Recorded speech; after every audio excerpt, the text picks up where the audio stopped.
মালদায় অনুষ্ঠিত হয়ে গেল প্রধানমন্ত্রীর পরিবর্তন সংকল্প সভা। সভার শুরুতেই মালদার ঝলঝলিয়া রেল স্টেশন থেকে উত্তরবঙ্গ ও দক্ষিণবঙ্গের উদ্দেশ্যে দুটি বন্দে ভারত এক্সপ্রেস ট্রেনের উদ্বোধন করেন ভারতের প্রধানমন্ত্রী নরেন্দ্র মোদী। এরপর ঝলঝলিয়া রেল স্টেশন থেকে হেলিকপ্টারে করে তিনি ওল্ড মালদা বাইপাস সংলগ্ন সভাস্থলে পৌঁছান। সেখানে বিশাল সমাগমের মধ্যেই পশ্চিমবঙ্গের পরিবর্তন সংকল্প সভা অনুষ্ঠিত হয়। সভার মঞ্চ থেকে প্রধানমন্ত্রী নরেন্দ্র মোদী রাজ্যের উন্নয়ন নিয়ে একাধিক বার্তা দেন এবং ভবিষ্যৎ পরিকল্পনার কথা তুলে ধরেন। প্রধানমন্ত্রীর এই সভায় কাতারে কাতারে মানুষের উপস্থিতি ছিল চোখে পড়ার মতো। পরিবর্তন সংকল্প সভায় উপস্থিত ছিলেন বালুরঘাটের সাংসদ ডক্টর সুকান্ত মজুমদার, বিরোধী দলনেতা শুভেন্দু অধিকারী সহ রাজ্যের একাধিক বিজেপি নেতৃত্ব।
আপনিও কি মুরগি প্রতিপালন করে আর্থিক লাভের মুখ দেখতে চান?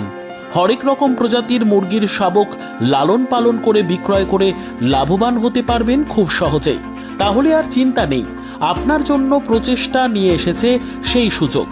একই ফার্মে হরেক রকম প্রজাতির মুরগি পেয়ে যাবেন এখানে রয়েছে করকনাথ মুরগি, এছাড়াও আছে গিনি, ফ্রিগেল, টার্কি দেশি, এছাড়াও কোয়েল মুরগির শাবক পাইকারি এবং খুচরো বিক্রয় করা হয়। যারা মুরগি পালন করে লাভবান হতে চান তাদের সকলকে আহ্বান জানাই আমরা। আজই চলে আসুন আমাদের প্রতিষ্ঠানে। আমাদের ঠিকানা মহারাজাহাট, রায়গঞ্জ, উত্তর দিনাজপুর। মোবাইল নম্বর 8250428960, 8145717292, 9907063902।